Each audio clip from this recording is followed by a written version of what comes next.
makakausap po natin si PCG spokesperson for the West Philippine Sea, Commodore J. Tariela. Magandang tanghali po sa inyo, Commodore. Hello, good afternoon, Miss Angela, at magandang tanghali din sa inyong mga taga-subaybay. Commodore, syempre hingi po kami ng inyong reaksyon dito sa personal na patotsada ni Congressman Paulo Duterte. Well, una sa lahat, no, I think the Filipino people deserves better legislator.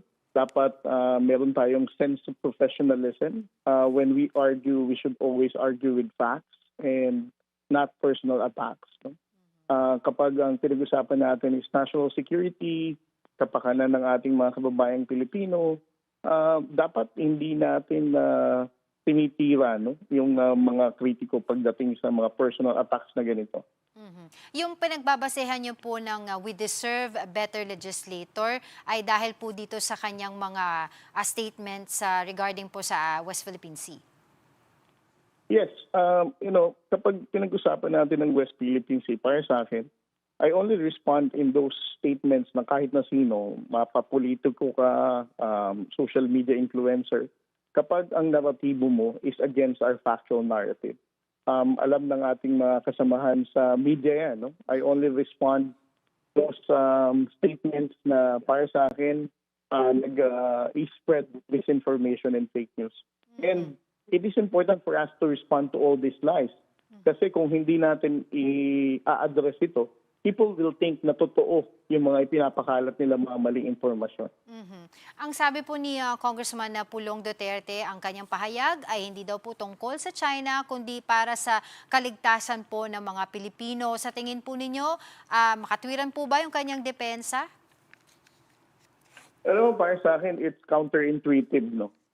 For you to criticize the armed forces of the Philippines, while at the same time, ang sinasabi mo, concerned ka sa security ng ating mga kababayang Pilipino. No? And he is criticizing yung capability development ng armed forces of the Philippines dahil mas concerned siya sa magiging reaksyon ng China. Kasi para po sa kanya, kumbaga, ang US and China will always be there at tayo mga Pilipino ay hindi, yun po yung laging narrative po ng mga Duterte, ay hindi natin kaya ang giyera. Well, yan naman talaga yung naratibo nila simula nung nakarang administrasyon pa, no? Huwag nating tindigan ng West Philippine Sea dahil magkakagera.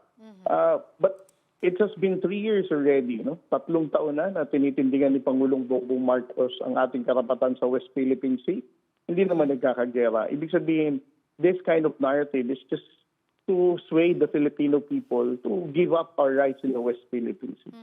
At hindi lang po si Congressman Pulong Duterte ang merong, kumbaga may gustong sabihin sa inyo. But few months ago, yung kanyang podcast na sinasabi daw po na yung may mga reklamo sa China ay dapat wag na pong gumamit ng mga made in China products. Sabi po yan ni acting mayor sa Davao na si Baste Duterte. Your thoughts on that?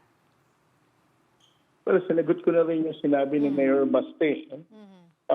Walang koneksyon ang ating trade and economic investment with China. No?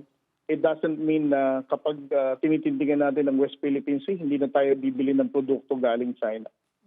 We're not telling our kababayan na gawin ito. No? And it's also a disconnect for you to argue na kapag galit ka sa China sa ginagawa sa West Philippine Sea, huwag kang bumili ng mga produkto galing sa China. Okay, taking this opportunity na rin, Commodore, para tanungin po kayo kung meron po tayong impormasyon dito hinggil sa bumagsak po na chopper at aircraft ng US Navy sa West Philippine Sea. Well, para sa akin, mga small details lang alam ko dito sa aksidente na to ng US Navy. No? It's better for the armed forces of the Philippines to give further information about it.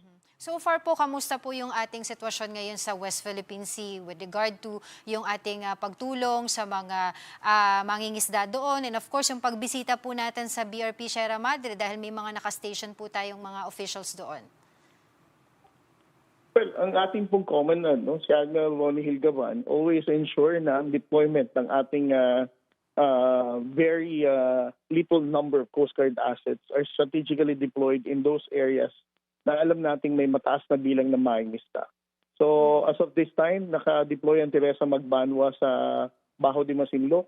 And yung kanyang sister ship, Melchora Aquino, ay nakadeploy din naman sa Kalayaan Island Group. Sinisigurado natin ini-ensure natin ang kaligtasan ng ating mga kababayang Pilipino.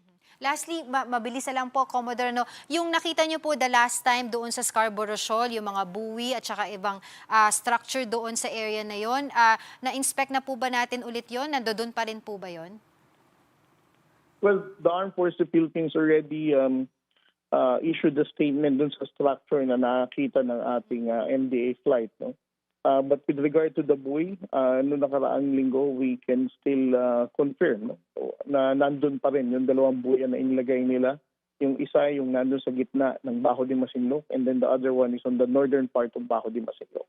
Well, all right. We will continue to get in touch with you regarding this issue. For the meantime, maraming salamat po sa inyong oras, PCG spokesperson for the West Philippine Sea, Commodore J. Tariela.